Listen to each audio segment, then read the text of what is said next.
Hey everybody, this is Joe Joseph for thedailysheeple.com, and this is your news shot. Going to Activist Post.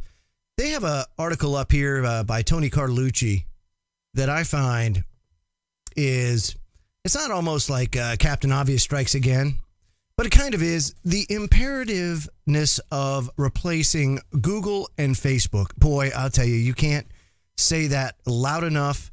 And really, if you take a look at the way that Google and Facebook were brought about and their value to controlling the information stream, and also the history of it all and how it came about, you can almost see a picture come together of some very forward-thinking individuals to put a plan together to put this type of technology, these types of websites out there to promote things like YouTube and Facebook and other social media sites out there, Twitter, you can name them all.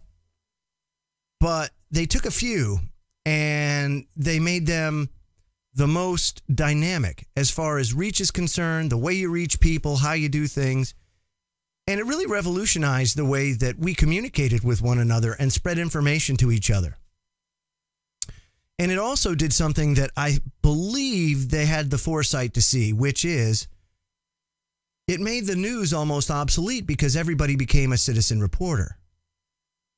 And so since that time, we've seen a almost clampdown. It's like they dangle the carrot in front of you just long enough for you to be hooked. Or they give you the drug just long enough to become addicted to it, and then they yank it away from you. And they know that a lot of the fake news out there relies on social media for reach because, you know, we don't have television platforms or many terrestrial radio platforms out there that carry this kind of format because advertisers don't like it, because oftentimes those advertisers are like Big Pharma, for example. Big Pharma, of course, wouldn't want to advertise on a station that may do some hit pieces on vaccinations and things like that. So they control the information stream on your mainstream platforms. And really, it was the advent of the internet that enabled us to be able to get that information out there so that people could make decisions for themselves, utilizing and doing oftentimes their own research. And then an independent media sprouted out of this whole thing. And now they're trying to clamp down on it because that independent media has totally and completely invalidated the mainstream media. And it's exposed just how fake news really is. And Tony Carlucci writes, nations are beginning to take more serious control of their respective information space after years of allowing U.S.-based tech giants Google and Facebook to monopolize and exploit them.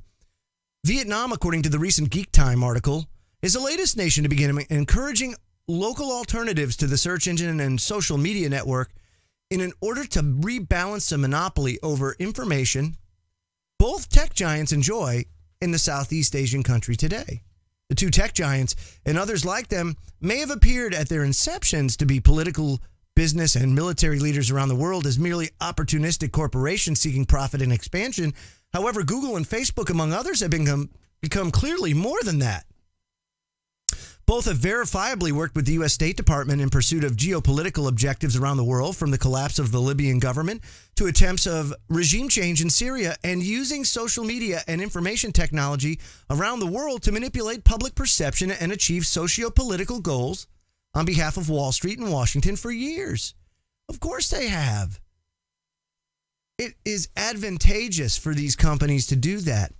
Google, using their D-Wave technology, because they work hand in hand with D-Wave, the quantum computer company, has really revolutionized the way that they do searches, that they can run algorithms. A quantum computer is very, very efficient in doing that. And of course, offers a whole host of other problems, you know, that it does as pertaining to our reality.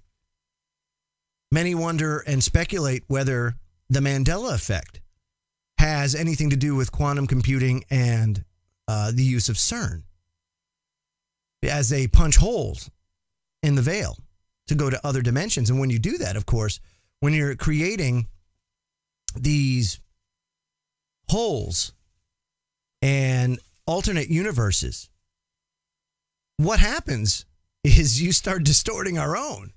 Because in quantum physics, once a doorway's open, it never shuts. It's always open because time really has no meaning in that situation. So it's very interesting.